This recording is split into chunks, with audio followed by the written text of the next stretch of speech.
अस्सलाम वालेकुम, सत श्री अकाल, नमस्कार। स्वागत है आप लोगों को यूएई के नंबर 1 हिंदी समाचार चैनल यूएई समाचार में।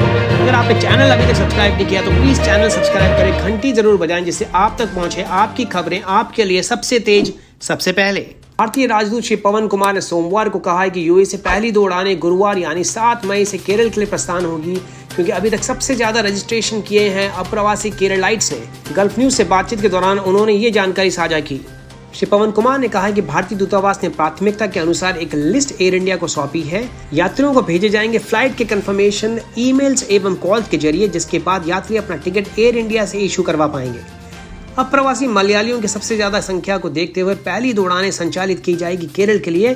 पहली प्राथमिकता दी जा रही है उन लोगों को जो बेरोजगार हुए हैं एवं वो लोग जो कि मेडिकल कंडीशन से पीड़ित हैं। दूतावास के द्वारा रात को 10 बजे जारी की गई प्रेस रिलीज के अनुसार पहली उड़ान होगी अबू धाबी से कोची के लिए और दूसरी दुबई से कोझिकोड के लिए। सारे यात्रियों की लिस्ट भारतीय दूतावास तय करेगी। फ्लाइट से संबंधित किसी भी जानकारी के लिए संपर्क करें इन नंबर्स पे। प्रवासी भारतीय सहायता केंद्र 800-46342, अबू धाबी एमएससी कोविड-19 हेल्पलाइन नंबर 0508995583 और दुबई कॉन्सुलेट का कोविड-19 हेल्पलाइन नंबर है 0565463903 या 0543090575। ये आप स्क्रीन पे भी देख सकते हैं। अभी तक की जानकारी के अनुसार टिकट की दरें तय नहीं की गई हैं, लेकिन यात्रियों को उठाना पड़ेगा इसका भार। आने वाले दिनों में दूसरी फ्लाइट्स की भी जानकारी दी जाएगी।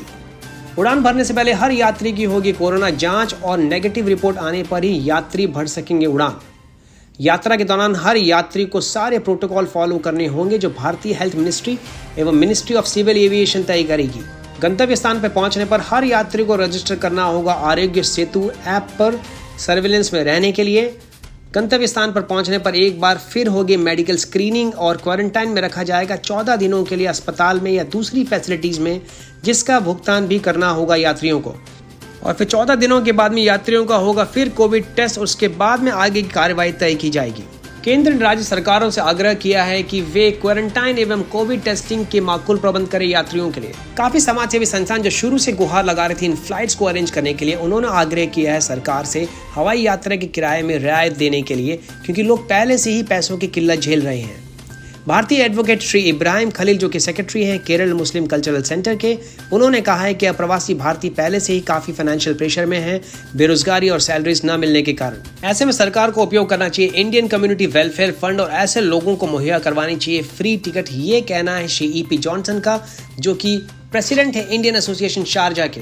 उनके अनुसार ऐसे काफी लोग हैं जो टूरिस्ट एवं विजिट वीजा पे हुए थे दाखिल, लेकिन नहीं है अभी खाने के पैसे भी। उन्होंने ये भी कहा कि ऐसे लोगों की मदद के लिए सरकार को अरेंज करनी चाहिए क्वारंटाइन फैसिलिटी भी फ्री वापसी पे। सिद्धू जो कि जनरल सेक्रेटरी है इंडियन एसोसिएशन अजमान के, उन्होंने भी यही दोहराया है कि इस मुश्किल घड़ी में काफी लोगों को खाना खिला रही है तमाम समाजसेवी ऑर्गेनाइजेशंस, और काफी सारे लोग यात्रा का टिकट एवं क्वारंटाइन का खर्चा उठाने के नहीं है काबिल।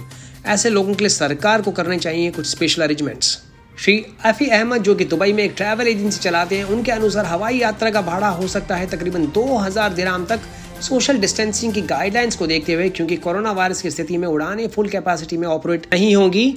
श्री ईपी जॉनसन के अनुसार भारत सरकार भी इस फैसले के पक्ष में नहीं है, जिसके अंतर्गत ये कहा गया है कि जिन लोगों के कोविड-19 टेस्ट नहीं किए जाएंगे उनको भेजा जाएगा भारतीय नौसेना के जहाजों के द्वारा भारत, और ऐसी स्थिति में बढ़ सकता है एक दूसरे से संक्रमित होने का खतरा। तो 2020 की नई तारीखों पर लगी 2/3 बहुमत से मोहर। नई तारीखों के अंतर्गत एक्सपो खिसक गया है अब 2021 में और शुरू होगा 1 अक्टूबर 2021 से लेकर 31 मार्च 2022 तक। पिछले 24 घंटों में कोरोना के 567 नए केसेस सामने आए, जिसको मिला के टोटल संख्या हो गई कोविड पॉजिटिव केसेस की 14,730। 2003 नई रिकवरीज देखी गई, जो अब तक की सबसे ज्यादा रिकवरीज हैं एक ही दिन में, जिसको मिला के टोटल रिकवरीज हो गई देश में 2,966।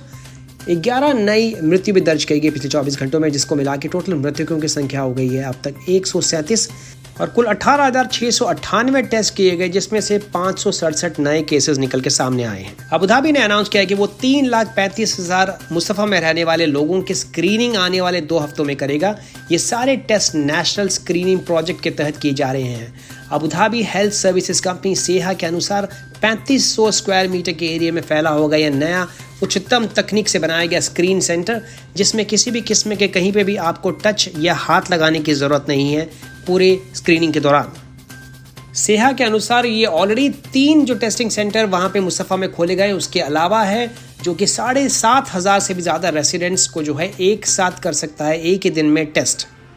तो ये थे अब तक के मुख्य समाचार दोस्तों। अगर आपने चैनल सब्सक्राइब नहीं किया तो चैनल जरूर सब्सक्राइब करें, घंटी ज़रूर बजाएं जिससे आप तक पहुंचे यूएई के नंबर 1 समाचार सबसे पहले, सबसे तेज हिंदी में। मैं मिलूंगा आपसे कल, तब तक के लिए अलविदा, शब खैर, सत श्री अकाल, नमस्कार।